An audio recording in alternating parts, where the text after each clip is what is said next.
Hi, welcome back to the channel. Today I wanted to share an idea that I feel has made me a better investor over time in the hope that it helps you and benefits you to improve your own returns. This is advice for anyone who has the willingness to put in the work and hopefully achieve better than market returns. Before discussing the idea, I wanted to include a short clip from Monish Babrai that'll kind of set the entire idea into motion. How does one compound at 26%? Well, you cannot beat the index by trying to beat the index. You have to try to do something different from what the index is doing.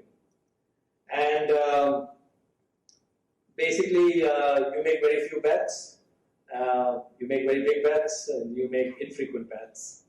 And you make bets when the odds are heavily in your favor. You cannot beat the index by trying to be the index. The idea that he is trying to get across with this concept of few bets, big bets, and getting in only when the odds are heavily in your favor all boil down to one concept: having a concentrated portfolio with a high degree of conviction.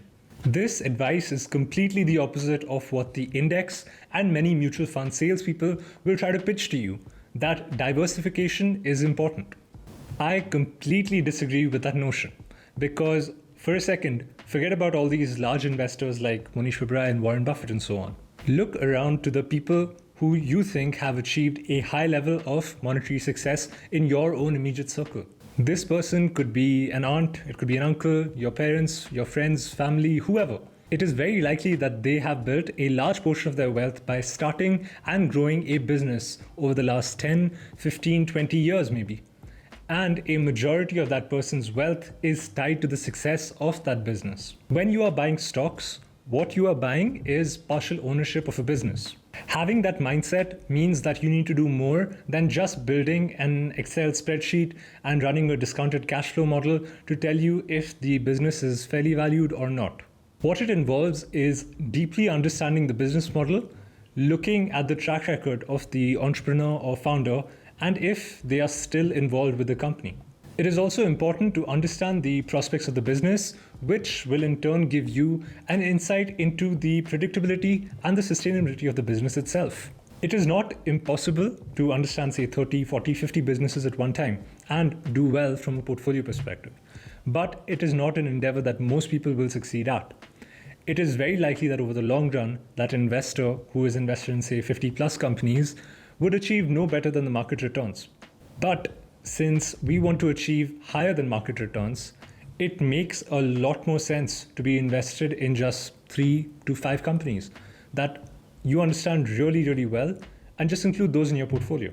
Warren Buffett says it best in this clip. You would be better off if when you got out of school here, you got a punch card with 20 punches on it. And every financial decision you made, you used up a punch. You'd get very rich because you'd think through very hard each one. I mean, you went to a cocktail party and somebody talked about a company, you didn't even understand what they did or couldn't pronounce the name, but they made some money last week and another one like it. You wouldn't buy it if you only had 20 punches on that card. There's a temptation to dabble, particularly during bull markets. In stocks, it's so easy. It's easier now than ever because you can do it online. Just you click it in and maybe it goes up a point and you get excited about that and you buy another one the next day and so on. You can't make any money over time doing that. But if you had a punch card with only 20 punches, you weren't going to get another one the rest of your life, you would think a long time before every investment decision. And you would make good ones and you'd make big ones. And you probably wouldn't even use all 20 punches in your lifetime, but you wouldn't need to. The way that I would structure my portfolio if I had to start from zero again and I didn't have any of the knowledge that I have now is that I would split my portfolio into 2 halves. One half of my portfolio would be invested in the most broadly, globally diversified, low-cost, tax-efficient manner, and the other half would be allocated to just 5 companies. Basically, I can only hold these 5 companies with that remaining 50% of the portfolio, and if I have a 6th company that I want to include, it would need to replace one of the other 5. The discipline with this approach will make you really consider the opportunity cost of your decision. You will have to think very hard about the possibility of how you could lose money by making any changes in the portfolio. And in that process of thinking about each and every individual company, you will start understanding the company at a deeper level than many of the other market participants. You will almost be able to predict how your portfolio will fare over the next 6 to 18 months, which will invariably cause you to care less about what the broader market is doing since you're focused on your individual businesses. And now coming back to the other 50% of the portfolio, the reason that I would put half of the overall portfolio into a broadly diversified index is just so that at least my overall portfolio will be able to sustain in case all 5 of the companies that I picked just turned out to be bad investments. Now, this approach can appear very risky at first because it is very likely that mistakes will be made when assessing a company's future. But if one can learn from those mistakes, then that can be considered as tuition to learn how to be a good investor. Over time, as the knowledge about the underlying businesses improves, the perception of risk will also change. Because in investing, the real risk comes from not knowing what you are doing. So I hope that this idea of having a more concentrated portfolio helps you improve as an investor like it has helped me. Let me know in the comments where you are on your investing journey.